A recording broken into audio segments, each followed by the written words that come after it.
Uniform civil code पर देश को कंफ्यूज किया जा रहा है। कहा यह जा रहा है कि इससे मुसलमान को हम काबू में कर लेंगे, उनकी जो स्वतंत्रता है वो छीन लेंगे। मैं पूछना चाहता हूं, यूनिफॉर्म सिविल कोड का मसवदा क्या है, देश को बताया जाए, सार्वजनिक किया जाए। अगर वो यूनिफॉर्म सिविल कोड पास हो जाएगा तो क्या होगा ये भी तो बताइए।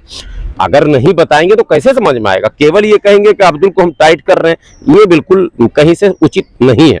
यूनिफॉर्म का सिविल कोड पर जब आप पूछेंगे उन समर्थकों से तो वो कहेंगे कि नहीं, एक देश है एक कानून होना चाहिए। बिल्कुल होना चाहिए, एक देश एक कानून की बात 370 में भी की जा रही थी, 371 पर कोई चर्चा करने को तैयार नहीं। आज आप पत्रकार लोग हैं, आपको पता है देश में 371 भी है कई राज्यों में, और 371 जहां है वहां भी आप शादी ब्याह, जमीन, होटल, व्यवसाय नहीं कर सकते, वहां के नागरिक नहीं हो सकते हैं। नागालैंड, सिक्किम, मिजोरम, ये तमाम जो पूर्वोत्तर के राज्य हैं इसमें 371 है। देश में चर्चा ही नहीं इस पर हो रही है। तो हम तो कहते हैं एक देश एक कानून हो, 70 भी हटे, 71 भी हटे, अलग अलग क्यों रहेगा भाई? सब राज्य को एक जैसा हो। इसी तरह से आप ये बताइए, रोड पर चलते हैं, रेड लाइट जंप हिंदू करे, मुस्लिम करे, सिख करे, ईसाई करे, चालान एक ही जैसा होगा ना कि अलग होगा क्या?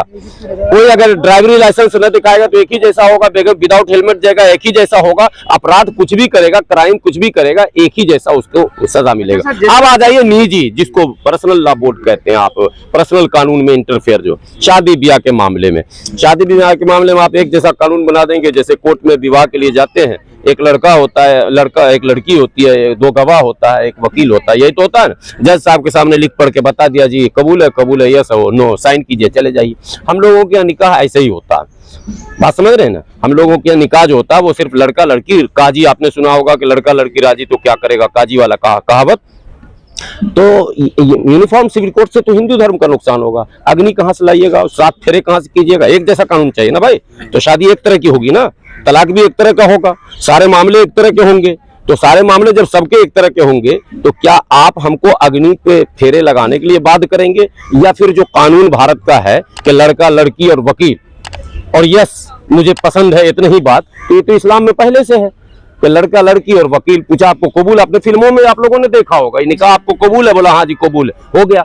लेकिन हिंदू धर्म में तो भाई बहुत लंबा, पूरी रात कितने पाठ होंगे, वो फेरे लगेंगे, वरमाला होगा, क्या होगा नहीं होगा। तो यूनिफॉर्म सिविल कोड तो हिंदू धर्म के खिलाफ है। यूनिफॉर्म सिविल कोड तो यहाँ क्या कहते हैं, सबसे ज्यादा आदिवासियों के खिलाफ है। उनके यहाँ तो और लंबी परंपरा है उनके। अब आप आइए, यूनिफॉर्म अगर एक जैसा ही करना चाहते हैं, एक जैसा प्लेट क्यों नहीं कर देते हैं? पूरे देश का खाना एक जैसा कर दीजिए। एक आदमी 5 स्टार होटल में खा रहा है, एक आदमी जो है कचरा पे फेंका हुआ रोटी चुन के खा रहा है। बड़े यूनिफॉर्म का शौक है आपको, एक जैसा फ्लैट कर दीजिए, यूनिफॉर्म सिलेट कोड, यूनिफॉर्म फ्लैट कोड, एक जैसा घर कर दीजिए। एक आदमी का घर ऐसा है जिसके यहाँ हेलीकॉप्टर उतरता है और उड़ता है, एक आदमी झुग्गी में रह रहा, मच्छर कटवा रहा, नाले के पास पन्नी तान के रह रहा। यूनिफॉर्म प्लेट कोड कर दीजिए, एक जैसा खाना सबका कर दीजिए। यूनिफॉर्म सिलेट, मैं कहता हूं सबसे शिक्षा का अधिकार भी कहा जाता, मौलिक अधिकार। क्या एक जैसी शिक्षा है क्या भारत में? एक ऐसा स्कूल है जहां बच्चे एसी कार में जाते हैं, एसी स्कूल होता है और हाई फाई टीचर होते हैं, और एक ऐसा स्कूल है जहां जमीन में झाड़ू लगा के बच्चे पढ़ते हैं, बैठते हैं।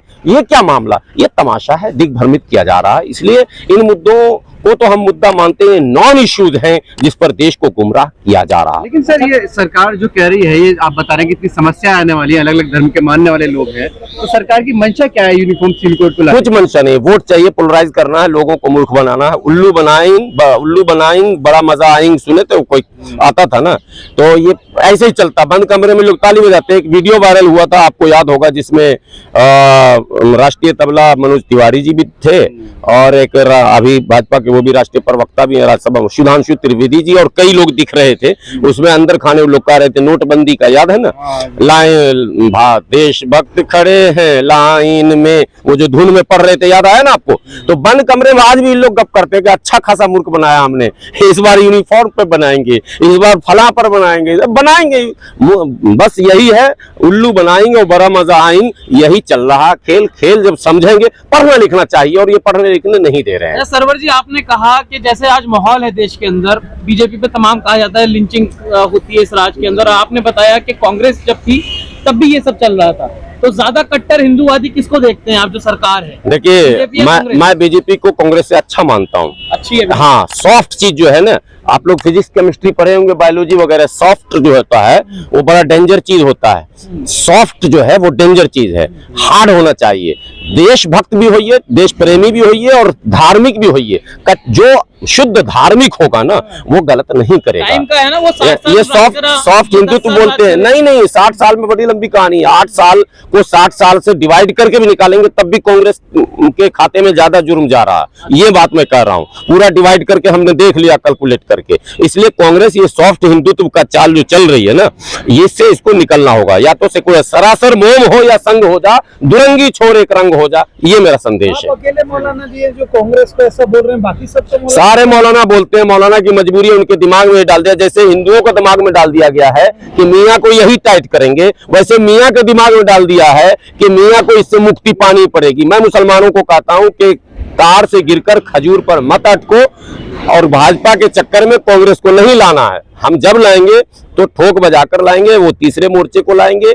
तीसरा पक्ष होगा, अगर प्रधानमंत्री बनवाना है तो नीतीश कुमार को लाइए, प्रधानमंत्री बनवाना है तो और भी लीडर है हमारे पास, स्टालिन है, इस तरह के नेता जिन्होंने काम करके दिखाया है पिछड़ों के लिए, ओबीसी के लिए, SC ST के लिए, माइनॉरिटी के लिए, जो परखे हुए जांचे हुए हैं, वो लीडर चाहिए। सरवर साहब, अभी जैसे प्रज्ञा ठाकुर ने अभी बयान दिया कि चाकू तेज कर लिए जाएं, उसके अगले दिन ही गुजरात में एक BSF जवान की बेटी के साथ अश्लील वीडियो बनाता है, 15 साल का है युवक। उसके बाद जो है उसके घर वाले उस BSF जवान को तलवार, चाकू और फरसा घर से निकाल के मार देते हैं। तो ये उसी का अंजाम समझा जाए? नहीं, सरकार को तो ये देखना ही पड़ेगा, जिस तरह से लव जिहाद और ये सब बोलकर उलझाया जा रहा है।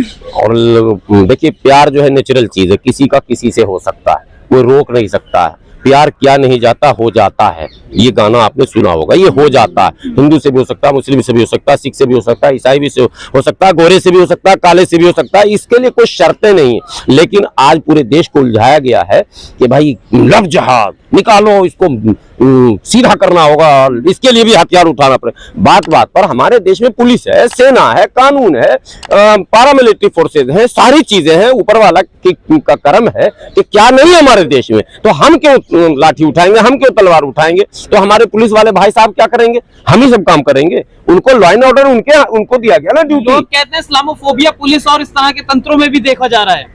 देखिए, जब राजनेताओं में रहेगा तो राजनेताओं के प्रभाव में तो पुलिस प्रशासन चलती ही है, इसलिए वो आरोप भी निरस्त नहीं किया जा सकता, उस आरोप को भी नकारा नहीं जा सकता है।